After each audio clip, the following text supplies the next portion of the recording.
Hello साथियों, welcome to कल्प education.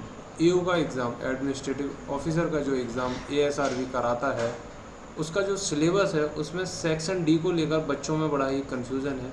कई लोगों ने कमेंट करके पूछा है, सर इसमें कई तरह के डाउट हैं, आप वो सभी क्लियर करिए।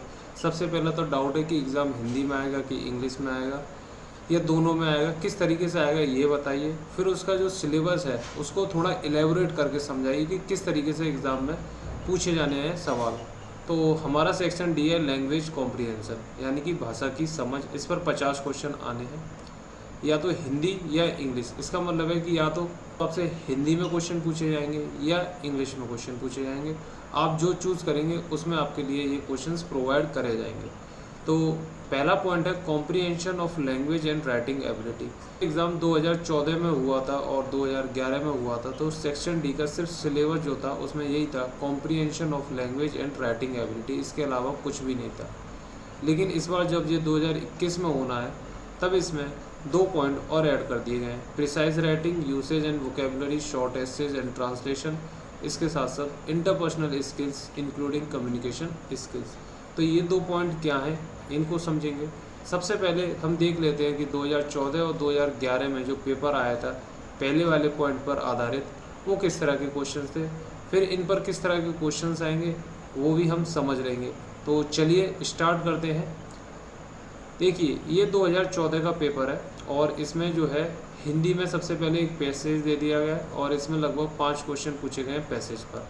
तो ये पैसेज वाले क्वेश्चन तो आप जानते ही हैं और इस पैसेज पर इस पर बेस्ड क्वेश्चंस है। उसके बाद पूछा है कि शब्दों को शुद्ध लिखिए। शुद्ध जो है शब्द हैं उनको पहचानिए। तो ये क्या है, ये आपका जनरल है क्वेश्चन। इसमें आप अगर आपकी हिंदी पर पकड़ है ठीक ठाक तो आप बता सकते हैं कौन सा शुद्ध है कौन सा अशुद्ध है। फिर इसके बाद कहा है कि निम्नलिखित वाक्यों में शुद्ध वाक्य की पहचान कीजिए। तो ये वाक्यों की पहचान करनी है, कौन सा शब्द सही, कौन सा सेंटेंस सही लिखा है कौन सा नहीं है। अगला क्वेश्चन पूछा है इसमें कि स्त्रीलिंग क्या है, पर्यायवाची शब्द, बहुवचन, विलोम शब्द, मुहावरे पे क्वेश्चन, ठीक है ना। इस तरह के क्वेश्चन पूछे हैं। विशेषण बताइए वगैरह वगैरह क्वेश्चन इस पर पूछे गए हैं। इसके अलावा दिया गया है कि रिक्त स्थानों को उचित शब्दों के साथ दीजिए। बूढ़े लोग प्राय भूतकाल की बातें करते हैं, सच ही तो है वे। अब इनमें से ऑप्शन चूज़ करना, कॉमन सेंस का को उपयोग करना है और थोड़ी सी बेसिक नॉलेज हिंदी की होगी तो ये क्वेश्चन सारे आपके हो जाएंगे। इसी तरह से फिर एंड में पूछा है कि शब्द युग्मों का क्रमानुसार सही अर्थ बताएं। अपेक्षा और उपेक्षा का क्या मीनिंग होता है, चरम और चरम का मीनिंग क्या होता है, अजान या अजान का मतलब क्या होता है। इस 4 ऑप्शन दे रखे हैं और इनको आपको चूज़ करके सही शब्द बताने हैं। और लास्ट में क्वेश्चन पूछा गया कि एक वो अनेकार्थी शब्द वाला आपने सुना होगा, उसने अपने दोस्त की हत्या करके ऐसा अपराध किया जिसे क्षमा नहीं किया जाता। बताइए क्षम्य आएगा, अक्षम्य आएगा, जघन्य या दुर्गम्य है, जो भी है ये आपको करना है। तो इसकी तैयारी करने का सिंपल सा तरीका है, कोई हिंदी की किताब उठाइए, उसके जो लास्ट के 10-12 चैप्टर्स होते हैं ना, इसमें पर्यायवाची शब्द होते हैं, विलोम शब्द होते हैं, आपके समानार्थी शब्द होते हैं, बहुत सारे जो है शब्द होते हैं, 10-12 चैप्टर निकलते हैं, वो आप कर लीजिए। उससे जो है आपका पहला जो पार्ट है 3 पॉइंटों में सेक्शन डी का, वो लगभग कवर हो जाएगा। और बेसिक नॉलेज इसमें जो क्वेश्चंस पूछे जा रहे हैं वो या तो एप्लीकेशन बेस्ड है, हिंदी के एप्लीकेशन बेस्ड क्या, आपको हिंदी सिखा दी, अब शुद्ध कैसे लिखते हैं ये उसकी एप्लीकेशन है ना। अब उसमें ये तो पूछ नहीं रहा है कि समास बताइए, ये तो पूछ नहीं रहा है कि आप इसमें नहीं है जो सर्वनाम है उसका कौन सा ये हिस्सा है, उसके टाइप्स बताइए, या नाउन है जो संज्ञा है उसके कोई टाइप बताइए, नहीं, उसकी एप्लीकेशन पूछ रहा है, उसके यूजेस पूछ रहा है, ठीक है। तो इसके लिए बेसिक समझ होती है तो उससे हम ये क्वेश्चंस निकाल सकते हैं। इसी तरह से देखिए इंग्लिश में पेपर आया था तो इंग्लिश वाले भी बच्चे देख सकते हैं कि लैंग्वेज कॉम्प्रिहेंशन करके क्वेश्चन दे रखा है। इसमें भी पहले पैसेज है, पैसेज के उसके ऊपर बेस्ड क्वेश्चन दे रखे हैं, उनके ऊपर आपसे देखिए इसमें पूछा है सिमिलर मीनिंग, यानी कि आपसे पूछे है सिनोनिम्स बताइए। तो सिनोनिम्स के लिए आपको क्या करना पड़ेगा, वर्ड मीनिंग याद होनी चाहिए, तो वोकैब आपको अपनी स्ट्रॉन्ग करनी पड़ेगी। फिर उसके बाद आपसे ये फिलअप्स पूछे हैं कि कौन सा शब्द इसमें, तो ये कॉमन सेंस पर है। आपको अगर इन चारों के मीनिंग पता है तो आप बहुत ईजिली फिट कर सकते हैं कि इस ऑप्शन में क्या आएगा। तो ये पूरा का पूरा किस पर बेस्ड हो गया, वोकेबलरी पे बेस्ड हो गया, यानी कि वोकेबलरी स्ट्रॉन्ग होना जरूरी है। फिर इसमें पूछा है कि choose the one that must be change to make the sentence correct. अब इसमें सेंटेंस करेक्ट करने के लिए कौन सा ऑप्शन हमें चेंज कर देना चाहिए। तो भाई ये वाला जो चीज़ है फाउंडेशन, यहाँ पर आपको थोड़ी सी ग्रामर की ज़रूरत होगी। लेकिन ग्रामर की यहाँ पर एप्लीकेशन यूज़ हो रही है। ग्रामर के टाइप क्वेश्चन नहीं पूछे जा रहे हैं कि बताइए इसमें प्रोनाउन क्या है, इसमें एडजेक्टिव क्या है, इसमें ये क्या है, यानी टेक्निकल लैंग्वेज का कुछ भी नहीं पूछा जा रहा है। सारा का सारा क्या है, एप्लीकेशन बेस्ड है। इसके बाद आपसे पूछे अपोजिट वर्ड, फिर से यहाँ पे सेम वोकेबलरी का इस्तेमाल हो गया। अगर वोकेबलरी पता है तो आप कर देंगे। इसके बाद फिलअप्स पूछे हैं तो देखिए प्रीपोजिशंस के ऊपर क्वेश्चन दे दिया। सी वॉज ड्राइविंग, एट और आउट आएगा, अंडर आएगा, इन आएगा। तो प्रीपोजिशन वाला चैप्टर आप पढ़ सकते हो, उसके बेस्ड पर ये सारे क्वेश्चन आप कर सकते हैं।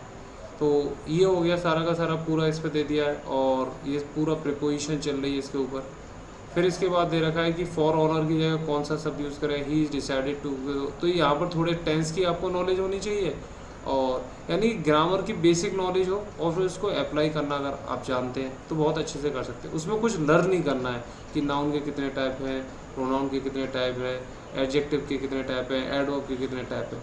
आपको ये देखना है कि एडवर्ब क्या होता है, नाउन क्या होता है, प्रोनाउन क्या होता है। अगर आपको ये पता है और उनका यूज़ करना जानते हैं तो आप इंग्लिश के एग्ज़ाम को भी इसमें बहुत ईजीली तरीके से क्लियर कर सकते हैं। तो इस बेस पर ये इंग्लिश और हिंदी के क्वेश्चन थे। तो हमको जो टाइप दिया गया था सेक्शन डी का, उसमें पहला पॉइंट तो हमने देख लिया कि इस तरह से क्वेश्चन पूछे गए सन 2014 और 2011 में।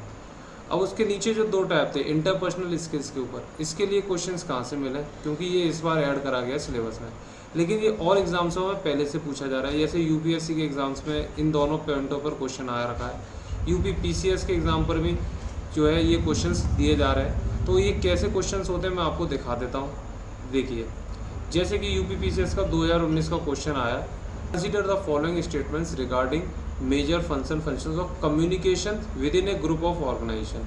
किसी समूह या संगठन में संप्रेषण के प्रमुख प्रकारों के बारे में निम्नलिखित कथनों पर विचार कीजिए। अब ये क्वेश्चंस आपको पढ़ने हैं। इसी से another name for interpersonal communication क्या हो सकता है, interpersonal communication the function of source receivers are performed by. तो ये 4 ऑप्शन दे रखे, यानी कि आपकी इसकी थ्योरी आपको समझ में आनी चाहिए, थ्योरी पढ़नी पड़ेगी, फिर उसके बेस पर ये आप क्वेश्चन कर सकते हैं।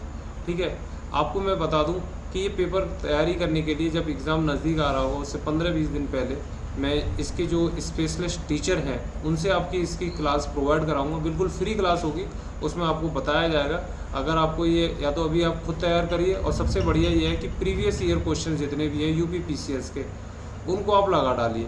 अगर आपने वो क्वेश्चंस लगा लिए, आंसर की आपके पास मौजूद होगी, तो आप समझिए कि 90% तो क्वेश्चन आप खुद सॉल्व कर देंगे, और 10% थ्योरी में कोई कमी रह गई है तो आप वो वीडियो देख के पूरा कर सकते हैं। तो आपको क्या करना है, प्रीवियस ईयर लगानी है यूपी पीसीएस के, और उसमें कौन से क्वेश्चंस कर लेने हैं, सारे इंटरपर्सनल स्किल्स और डिसीजन मेकिंग पर जो जितने भी क्वेश्चंस हैं वो सारे आप कर लीजिएगा। तो ये क्वेश्चन ये आया हुआ है। और देखिए, an individual ability to communicate effectively with others is called. देखिए कितने सारे क्वेश्चन हैं। Which term is use for communication through colours, तो ये भी पूछा गया है। An overriding element of consideration in all interpersonal communication. तो ये सब क्वेश्चंस इसमें पूछे गए हैं। इनको अच्छे से कम आप देखिए, अगर पिछले 10 साल के क्वेश्चन लगाएंगे तो आपको कम से कम 100 से 150 क्वेश्चन मिल जाए, और वो 100 से 150 क्वेश्चन ही इधर उधर घूमते रहते हैं वही। तो आप एक बार उनकी प्रैक्टिस कर लेंगे तो ये क्वेश्चन हो जाएगा। यानी कि अगर लैंग्वेज कॉम्प्रिहेंशन जो सेक्शन डी है, आपने ये इतना कर लिया, ये सारे क्वेश्चन यूपी पीसीएस के लगा लिए, और हिंदी पर आपने वोकैब पर काम कर लिया, और इंग्लिश है तो इंग्लिश में वोकैब पर काम कर लिया, तो ईजिली आप 40 से 45 नंबर बहुत आराम से पा सकते हैं सेक्शन डी में। तो ये आपका मैंने तरीका बताया किस तरीके से करना है आपको। तो यूपी पीसीएस का जो प्रीवियस ईयर के क्वेश्चंस हैं वो बहुत काम आने वाले हैं। चाहे इससे आप मैथ भी लगा सकते हैं और रीजनिंग भी लगा सकते हैं इसमें, अगर क्योंकि हमारे पास एएसआरबी के ज़्यादा प्रीवियस ईयर क्वेश्चन पेपर नहीं है, लेकिन यूपी पीसीएस का सिलेबस जो है लगभग उसी तरह से मैच करता है टायर 1 के लिए। और तो आप उसको ज़रूर करिए। ये क्वेश्चन दे रखे हैं, essence of decision making is, तो ये सब क्वेश्चंस आपको लगाने हैं। ठीक है, ये देगा which one of the following is not a rule for estimating the subject probability of outcomes of any decision. तो इसमें मैंने क्या बताया कि पहली बात ये बताई, या तो आप हिंदी में एग्ज़ाम देंगे इसको या इंग्लिश में देंगे, ये आप पर डिपेंड करेगा। जो चूज़ करेंगे उसी में सेक्शन डी आपको मिलेगा। आप हिंदी में देना चाहते हैं तो हिंदी चूज़ कर लिए, इंग्लिश चूज़ करना चाहते हैं तो इंग्लिश। दूसरी बात क्या बताई कि इसमें सिर्फ पहला ही पॉइंट था जो 2014 और 2011 में सिलेबस में था, बाकी के 2 पॉइंट क्या है ऐड करे गए। तो जो इंटरपर्सनल कम्युनिकेशन पे जो क्वेश्चंस आते हैं वो आप यूपी पीसीएस के प्रीवियस ईयर्स पे कर सकते हैं।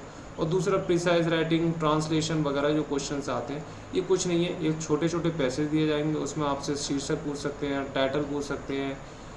तो ये जनरल एप्लीकेशन बेस्ड क्वेश्चंस होंगे। तो ये था पूरा का पूरा इसका एनालिसिस, एग्जाम में किस तरह के सेक्शन डी में से क्वेश्चंस पूछे जाएंगे। तो आई होप आपके सारे डाउट क्लियर हो गए होंगे। तो मिलते हैं नेक्स्ट वीडियो में, तब तक के लिए धन्यवाद।